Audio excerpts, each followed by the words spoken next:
السلام علیکم ورحمۃ اللہ وبرکاتہ.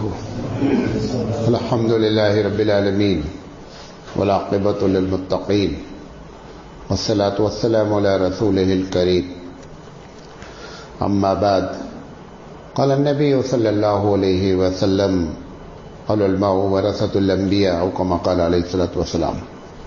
محترم علماء کرام اور حفاظ اعظام، مجھ سے کہا گیا ہے کہ آپ 25 سے 30 منٹ بات کریں. ہم انشاءاللہ اپنی بات 25 سے 30 منٹ کے درمیان میں رکھیں گے. اور جو عنوان دیا گیا ہے کہ آج کے دور میں علماء کا کردار، میں اس میں 7 باتیں آپ سے کرنا چاہتا ہوں. 7 پوائنٹ، اور بھی آپ اس میں جوڑ سکتے ہیں، بہت کچھ کر سکتے ہیں. سب سے بڑی چیز جو اس وقت ہماری ذمہ داری ہے، جس کو سب لوگ محسوس کر رہے ہیں، وہ یہ ہے کہ یہ امت میں جو اتنا اختلاف ہے، اس کو متحد کیسے کیا جائے. کہنے کے لیے ہم قومی یکجہتی کا پروگرام کرتے ہیں، بڑے بڑے بینر لگا کر کے جو ہے وہ اتحاد و اتفاق پر ہم تقریریں کرتے ہیں.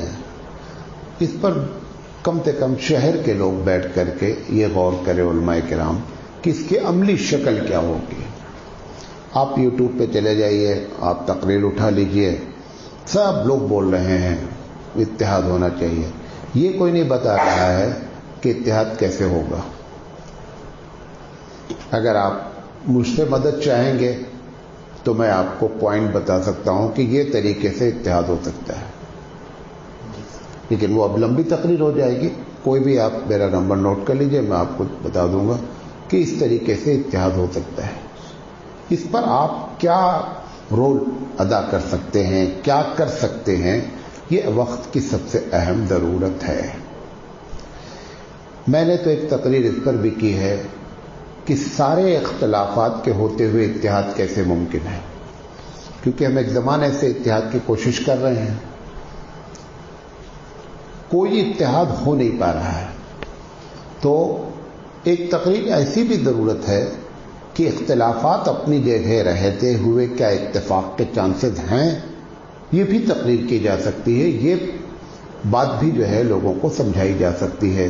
تو سب سے پہلی چیز یہ ہے. میں 2-3 باتیں اس پر، اور یہ جو ہمارا نظریہ ہے کہ ہم صحیح ہیں اور سب غلط ہیں، جب تک اس نظریے پر ضرب نہیں ماری جائے گی تب تک اتحاد ممکن نہیں ہے. کم سے کم یہ بات کہی جائے ہم صحیح ہیں، دوسرا بھی صحیح ہو سکتا ہے. نمبر 1، ہم صحیح ہیں، دوسرا غلط نہیں ہے. تیسری بات، ہم صحیح ہیں، دوسرے کی غلطی اجتہادی غلطی ہے. اگر ان چیزوں کا بھی پرچار کیا جائے تو بھی اتحاد ممکن ہے. لیکن ایسا کبھی نہیں ہو پائے گا کہ ہم صحیح ہیں، بقیہ سب غلط ہیں، اور پھر ہماری یہ تمنا ہے کہ ہم متحد ہو جائیں. ایسا کبھی نہیں ہوگا. اچھا، اب آپ لوگ علماء کرام ہیں،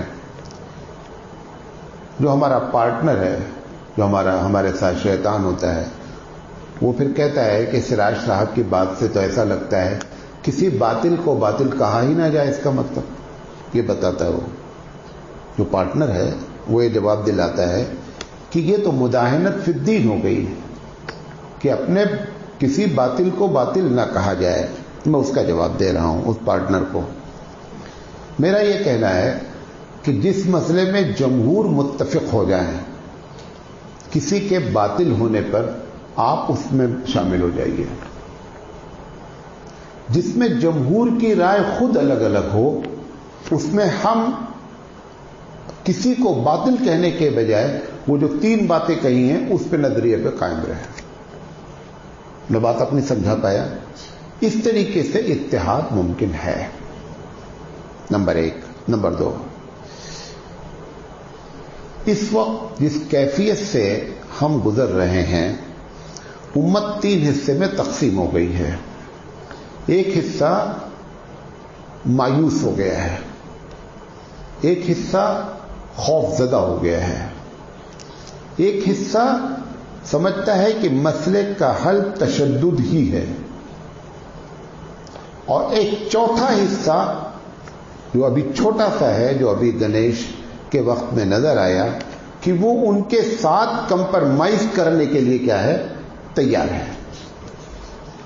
آپ کے شہر میں ہو، دوسرے شہر میں ہو، کہ بے شمار ایسے گنیش جس میں مسلمان ٹوپی داڑھی والے کیا ہوئے، شامل ہوئے۔ وہ سمجھ رہے ہیں کہ اس نفرت کے ماحول کو ہم اگر ان کے ساتھ اس حد تک کمپرمائز کر لیں تو معاملہ کیا بن جائے گا، اچھا ہو جائے گا۔ میں ان کو جواب دینا چاہتا ہوں کہ جن لوگوں کے ساتھ آپ کمپرمائز اس بنیاد پہ کرنا چاہتے ہیں کہ ہم گنیش اٹھا لیں، ہم شرک کرنے لگیں، ہم ان کے ساتھ بت پوجا میں شریک ہو جائیں، سوال یہ ہے کہ وہی اچھا گنیش کوئی بھی پڑھا لکھا اس میں شامل نہیں ہوتا ہے۔ جو علاقے ہمارے ہبلی میں نے دیکھا، جو پوش ایریا ہیں جہاں پہ ریٹائرڈ لوگ ہیں، ہائیلی کوالیفائڈ لوگ رہتے ہیں، کوئی گنیش نہیں ہے۔ سوال یہ وہی گنیش اٹھانے والے ہی تو نفرت پیدا کر رہے ہیں۔ تو آپ یہ کیسے سمجھ رہے ہیں کہ ہم اگر اس گنیش میں شامل ہو جائیں گے تو یہ نفرت محبت میں ہو جائے گی؟ نفرت کے کام کرنے سے تو نفرت بڑھ سکتی ہے۔ یعنی یہ آپ کو عقلی لحاظ سے بات کر رہا ہوں، شرعی لحاظ سے اس کی جو قباحت ہے وہ اپنی جگہ ہے، عقلی لحاظ سے بھی جس چیز کی بنیاد پر نفرت ہوئی ہے، آپ اس چیز کی اس بنیاد کو محبت کا ذریعہ بنا رہے ہیں، کیسے ایسا ہو پائے گا؟ بھائی حبیب مصطفیٰ سے زیادہ کمپرمائز کون کر سکتا ہے؟ لیکن جب شرک کا معاملہ آتا ہے تو کہا جاتا ہے قل یا ایھا الکافرون لا اعبد ما تعبدون، کلیئر ہے پالیسی۔ لہذا یہ چار حصے میں امت تقسیم ہو گئی۔ اب اس وقت اچھا عالم وہ ہے، سنجیدہ عالم وہ ہے، حقیقت میں عالم وہ ہے جو اس امت کو ان چار میں سے نکال سکے۔ مایوسی سے کیسے نکالا جائے، خوف کے ماحول کو کیسے ختم کیا جائے؟ جیسے میں نے آپ کو آج تقریر کا جو پہلا حصہ تھا کہ اگر آپ مثبت باتیں کریں تو لوگوں کو محسوس ہوتا ہے کہ نہیں جو ہوا ہے وہ گڑبڑ نہیں ہے، تو وہ مایوسی سے کیا ہوتا ہے، نکلتا۔ ایسی بہت سی باتیں اللہ تعالیٰ نے ہم لوگوں کو ذہن دیا ہے۔ میں تو آپ کو ایک چھوٹی سی چنگاری لگا رہا ہوں، آپ اگر اس پر خود غور و خوض کریں گے تو خود بخود آپ کو ہم سے زیادہ اچھے آئیڈیاز آئیں گے۔ ایک بات۔ دوسری چیز، وقتاً فوقتاً اپنے اکابرین کو بلا کر کے اس ٹاپکس پر بات کراتے رہیں ہر شہر والے، اور ان کی رائے، کیونکہ ڈفرینس اوپینین جب مختلف قسم کی آرا آتی ہیں تو آدمی کا خود کا بھی ذہن کیا ہوتا ہے، کھلتا ہے۔ تو دوسرا کام کرنے کا یہ ہے کہ یہ جن لوگوں کو کے ہاتھ میں ممبر و محراب ہیں وہ امت کو مایوسی سے، خوف سے نکالنے کی فکر کریں۔ یہ جو تیسری بات میں نے کہی، تشدد، آپ کو معلوم ہے سامنے والے پارٹی یہ چاہ رہی ہے کہ آپ تشدد پر اتر آئیں، معلوم آپ کو، پلاننگ ہے کہ کسی طرح یہ کہہ دیں کہ صاحب اب جہاد ہی مسئلے کا حل ہے۔ وہ یہی چاہ رہے ہیں کہ تاکہ آپ کو اور زیادہ بدنام کرنے، نفرت پھیلانے کے لیے ان کو مواد حاصل ہو جائے۔ یہ پلاننگ ہے، تو آپ اس پلاننگ کا حصہ نہیں بنے، ان کو بتائیں کہ تشدد مسئلے کو جنم دیتا ہے، تشدد مسئلے کو حل نہیں کرتا ہے، تشدد مسئلے کو جنم دیتا ہے۔ لہذا یہ تیسرے، اور وہ جو چوتھا طبقہ ہے جو شرک کر کے سمجھ رہا ہے کہ ہم شاید نفرت کے ماحول کو محبت سے چینج کریں گے، ان کو اس شرک کے بارے میں کلیئر پالیسی اختیار کریں، چاہے کوئی آپ کا سپورٹ کرے یا نہ کرے۔ شرک میں کوئی ہمارے پاس وہ نہیں ہوتا ہے، کمپرومائز نہیں ہوتی ہے۔ حبیب مصطفیٰ صلی اللہ علیہ وسلم کے پاس آ کر کہتے ہیں کہ میں شراب کا عادی ہوں، اسلام قبول کرنا چاہتا ہوں۔ آپ سب فرماتے ہیں کہ ٹھیک ہے، آپ قبول کر لیں، بعد میں دیکھا جائے گا۔ ایسے زنا کے آتے ہیں کیس، آپ سب کو برداشت کرتے ہیں۔ ایک صاحب آتے ہیں، کہتے ہیں کہ ہمارے پاس چھوٹا سے لے کر بڑا تک گھر میں رکھا ہوا ہے بت، دھیرے دھیرے ہم ختم کریں گے، آپ مجھے کچھ اجازت دیں पहले छोटे वाले को हटाएंगे, आखिर में बड़कने को हटाएंगे। अल्लाह के रसूल सल्लल्लाहु अलैहि वसल्लम ने ज़िना उन सबको बर्दाश्त किया। इसमें कहा कि पहले दिन नीचे से उठाना पड़ेगा और ऊपर वाले को एक साथ फेंकना पड़ेगा। ये जो हमारे बड़े बड़े प्रोग्राम हो रहे हैं, सेमिनार होते हैं, बड़े बड़े इज्तिमात होते हैं, आप देखें कभी इन पे शिर्क की बात नहीं होती है।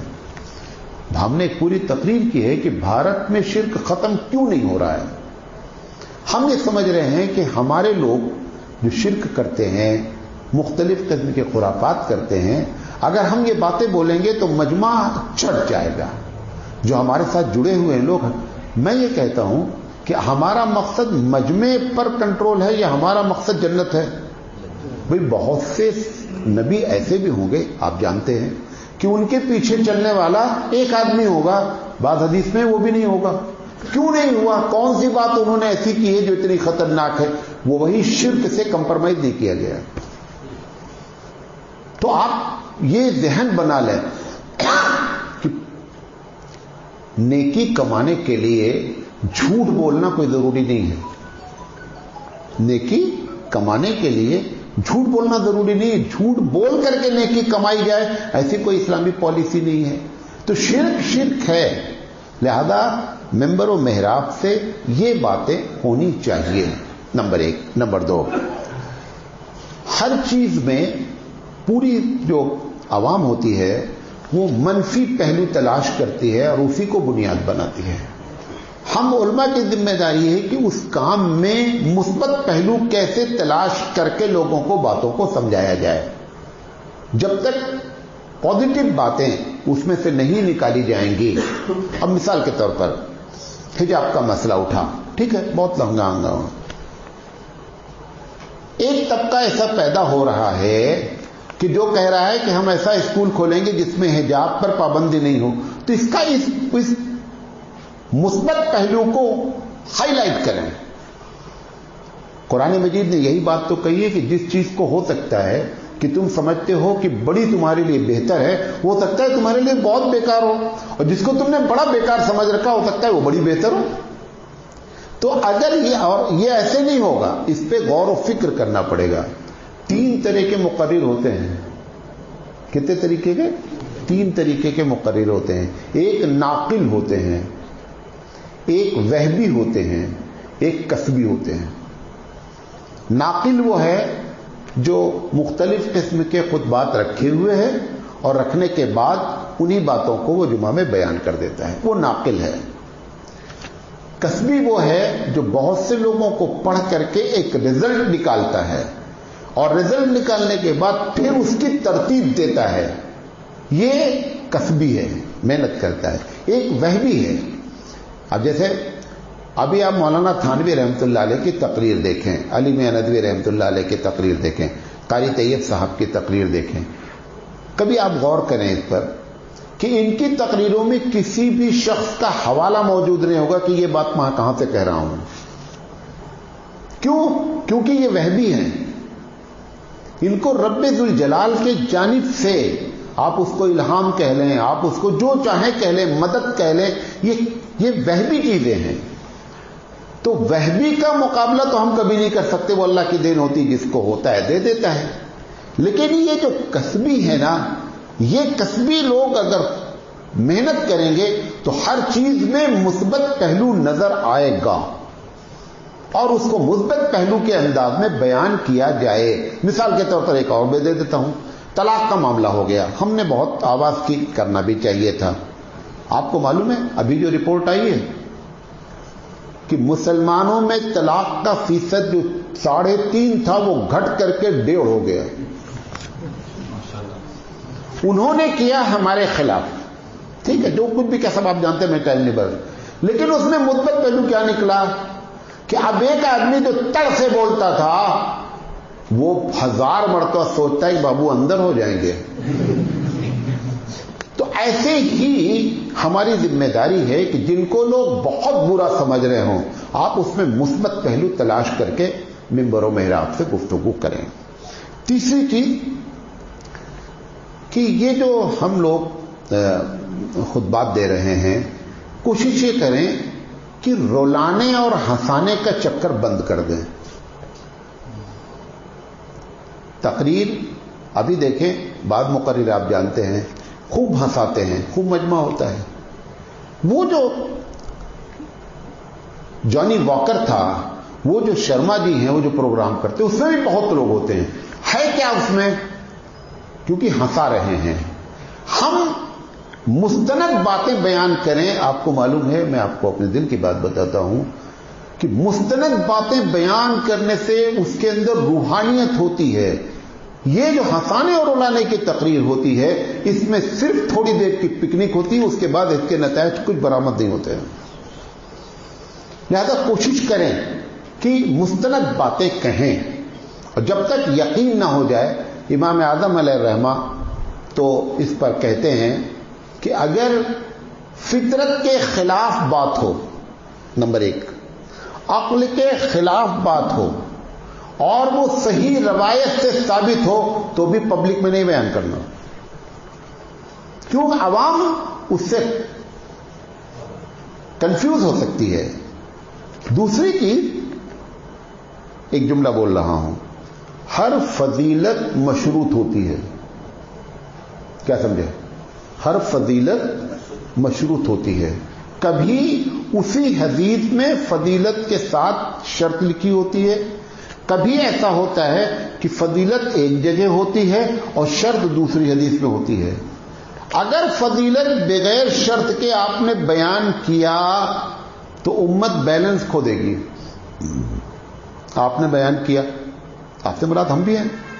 यदि आप एक जुमा जब कोई आदमी नमाज पढ़ता है तो अगले जुमा तक उसके सारे गुनाह माफ हो जाते हैं, ये हमने बयान किया ना।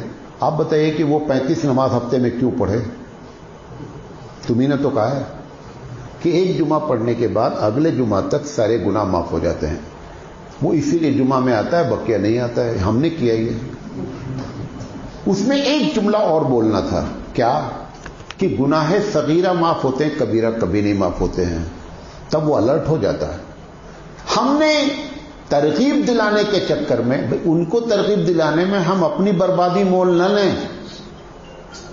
वो तरगीब हो या ना हो, लेकिन हम बर्बाद हो जाएं उनके तरगीब दिलाने में, ये कौन सी पॉलिसी हुई?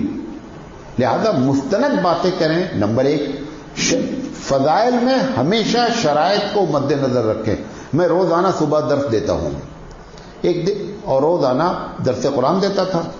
एक दिन मेरी तैयारी नहीं थी। मेरी आदत है बगैर तैयारी के, मैं ये पर्चा रखा हूं, लाजिम है, मैं लिख के बैठूंगा तभी करूंगा। मैंने कहा ऐसा करो कि मुंतखब हदीस उठा दो, आज मैंने तैयारी नहीं किया है। खोला तो उसमें वो हदीस इत्तेफाक के सामने निशान लगा रहता, उसमें बहुत सारे। तो उसमें लिखा था कि जिसने ला इलाहा इल्लल्लाह कहा, मन क़ाला ला इलाहा इल्लल्लाह दखलल जन्नह। जब वो मैंने पढ़ा तो उसमें लिखा है जिसने ला इलाहा इल्लल्लाह का जन्नत में जाएगा।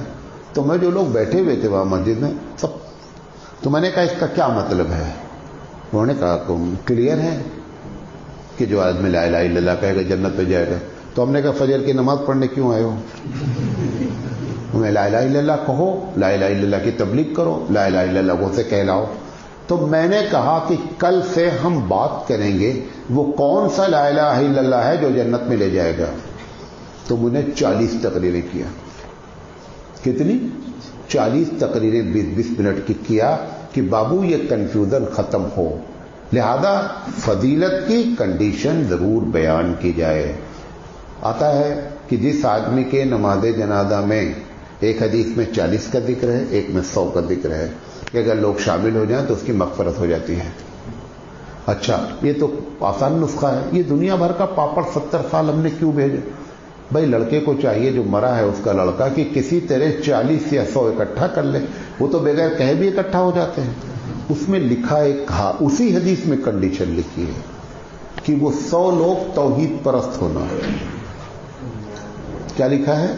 100 लोग तौहीद परस्त होना, हदीसे में लिखा है। लेकिन हमने क्या किया? हमने उस बात को खत्म किया। लिहाजा दूसरी जिम्मेदारी ये आपको बताना चाहते थे। तीसरी बात, ये जो हदीस पढ़ी मैंने कि आलिम जो है वो वारिस अंबिया है। वारिस अंबिया की चंद बुनियादी सिफतें हैं, वो हमारे अंदर हर वक्त मौजूद रहनी चाहिए। नंबर एक, मुनकर पर हर हाल में गिरफ्त करते रहें, चाहे कोई नाराज हो और चाहे, ये एक अलग बात है, हिकमत और मसलहत के साथ। बहुत से जुमले, बहुत सी बातें सच होती हैं लेकिन बेकार होती हैं। आप जा करके कहिए वालदा से कि मेरे बाप की जोरू खाना दे, जुमला सही है कि नहीं? जुमला सही है। जो वालदा है वो बाप की जोरू है, लेकिन ये कहने का अंदाज सही है। आप ये बात कहें कि अम्मी जान खाना दे दीजिए, तो खाना भी देगी, सलाद भी बनाएगी, अचार भी लेकर आएगी, और वो पहला जुमला जो तुमने बहुत समझ कर कहा है उसमें जूते पड़ेंगे, खाना नहीं मिलेंगे। लिहाजा पहली चीज ये है कि मुनकर पर जरूर गिरफ्त हो। मैं बादामी गया जमात में, एक साहब नमाज पढ़ रहे थे, उम्र होगी 80-85, पहला सजदा कर रहे थे, एक इंच उठते थे, दूसरा कर लिया उन्होंने, उठे ही नहीं। तो मैंने सोचा कि यार अब इनकी नमाज कब दुरुस्त होगी, अब तो खबर में जाने का टाइम आ गया। मैंने सोचा आज इनसे बात करेंगे। तो मैं जब उनसे बात किया, उन्होंने छूटते ही जो जुमला बोला वो आपको बताता हूं। उन्होंने कहा मैं 50 साल से ऐसे नमाज पढ़ रहा हूं, आज तक कौन भी बोला नहीं हमने। पता क्या चला, हमारी खामोशी ने उसको 50 साल लगातार गलत नमाज पढ़वाई। अच्छा, अब मैं उनको क्या दलील देता कुरान हदीस से? मैंने उनको एक बात बताई। हमने कहा अच्छा बताओ चाचा, ये इमाम साहब अभी आपको जो नमाज पढ़ाए वैसे ही सजदा किए जैसे आप करें? हमने कहा अगर वैसा नहीं किए तो चलो उनकी इस्लाह कर देते, इमाम साहब की।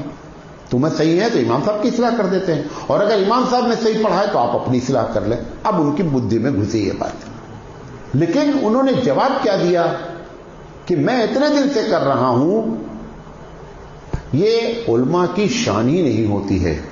हजरत मूसा अलैहिस्सलाम ने वादा किया कि खिज़र अलैहिस्सलाम थे कि कुछ भी बोलना नहीं, सब आप पूरी बात। तीनों मर्तबा वो वादा खिलाफी कर रहे हैं। कौन? हजरत मूसा। वजह क्या मालूम आपको? नबूवत की शान ये है कि मुनकर पर खामोशी अख्तियार नहीं की जाए। मूसा की समझ से वो मुनकर था तीनों काम, लिहाजा मूसा अलैहिस्सलाम ने वादा को मद्देनजर ही अपने रिसालत को मद्देनजर रखा।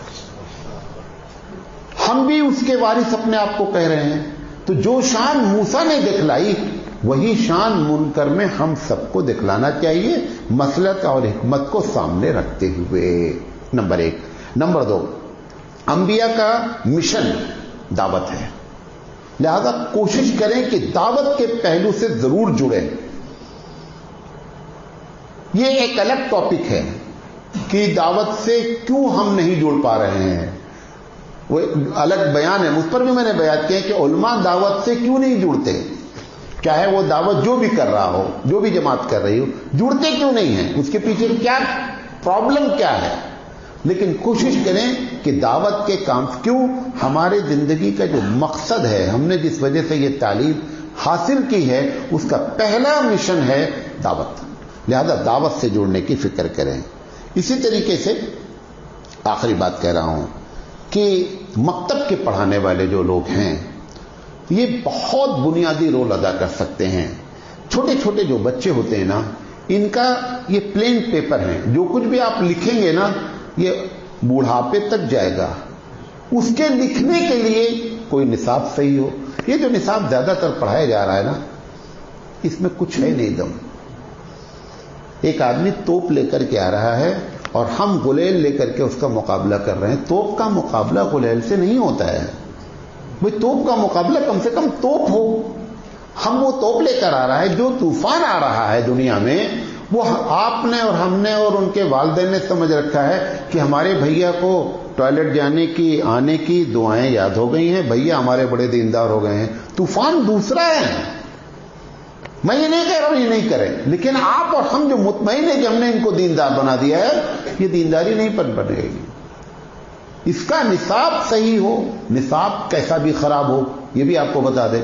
अगर पढ़ाने वाला सही हो तो खुद ब खुद मामला क्या कर लेता है, सही कर लेता। मैं मुंतखब अहादीस शुरू किया उसी वक्त से, आज मैंने कल तक मैंने 382 दर्स दिए हैं और अभी 2 हिस्सा भी, मतलब 6 बातों में से 2 भी मुकम्मल नहीं हुई है।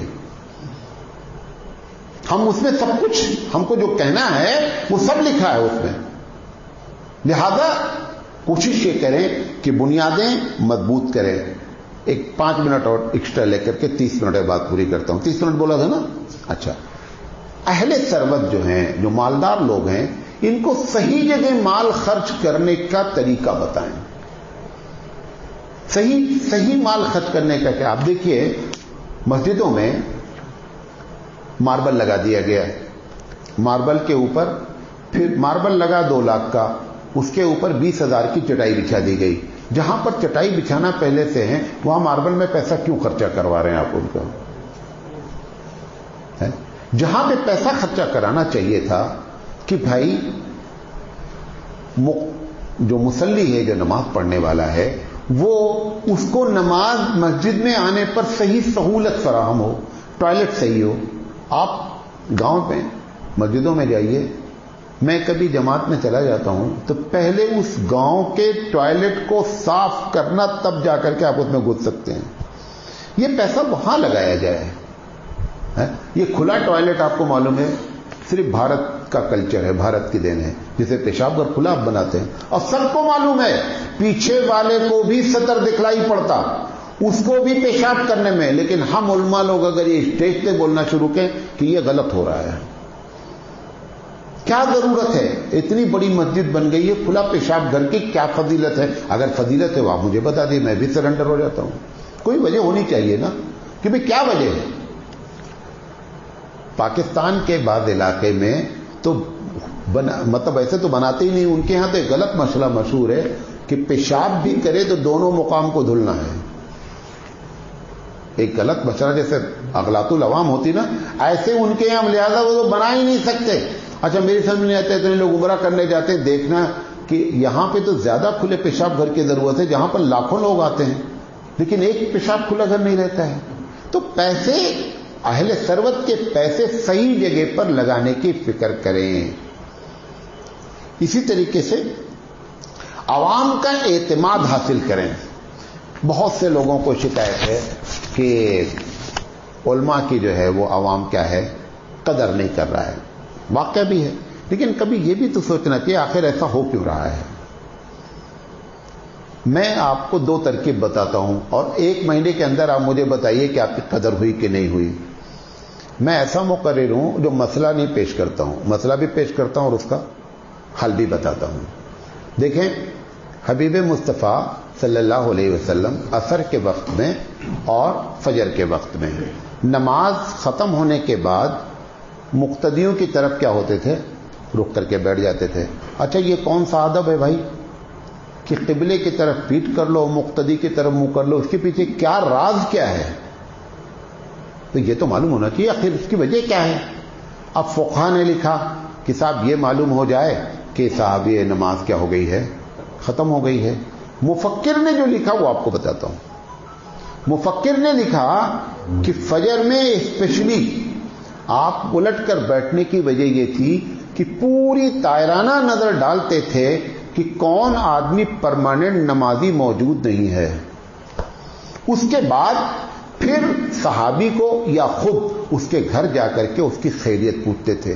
آپ یہ کام شروع کر دیجئے کہ بھائی صاحب کہاں تھے نماز میں, آج نظر نہیں آئی, کیا بات ہے. وہ آپ کو جب دیکھے گا کہ ہمارے دروازے پر امام صاحب آئے ہیں نا, اندر سے بھی خوش ہوگا اور اس کو احساس ہوگا کہ مجھ سے غلطی ہو گئی ہے.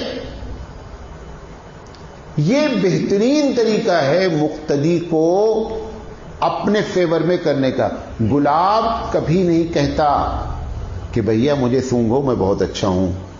گلاب میں خود صفت موجود ہوتی ہے کہ لوگ اس کو کیا کرتے ہیں, سونگھتے ہیں. یہ ہم کیوں ڈیمانڈ کر رہے ہیں کہ پبلک ہماری ویلو, ہم ایسے ہو جائیں کہ پبلک مجبور ہو جائے ویلو کرنے کے لیے. ایک کام یہ کرنے کا ہے. دوسرا کام, ہمارے تایا مولانا ارشاد علیہ الرحمہ کہتے تھے, ان کا تجربہ تھا, مجھے زیادہ اس پر وہ نہیں ہے, کہ 70 سے 80% مؤذن فجر میں بغیر وضو اذان دیتے ہیں. بغیر وضو اذان دیتے ہیں, اذان دے کر کے پھر جائیں گے. اگر مسجد کا امام یہ عادت ڈال لے کہ اذان جب ہوگی تو میں مسجد میں رہوں گا، لوگ آپ کو ٹوٹ کر چاہیں گے. اس کے دل میں کیوں نفرت آئی ہے؟ وہ گردن گما گما کے دیکھتا ہے کہ ٹائم ہو گیا، ابھی امام صاحب آئے نہیں. یہ ڈیلی جو وہ ہو رہا ہے نا، یہ اریٹیٹ ہو رہا ہے. یہ اندر سے اس کو الجھن نے اس کو کیا کر دیا ہے کہ ہمارے کہیں جو محبت ہونی تھی وہ ختم ہو گئی ہے. یہ آپ سے بنیادی باتیں کرنا چاہتے تھے. اللہ تعالیٰ سے دعا ہے کہ اللہ تعالیٰ کہنے سے زیادہ عمل کرنے کی توفیق عطا فرمائے. وآخر دعوانا ان الحمدللہ رب العالمین.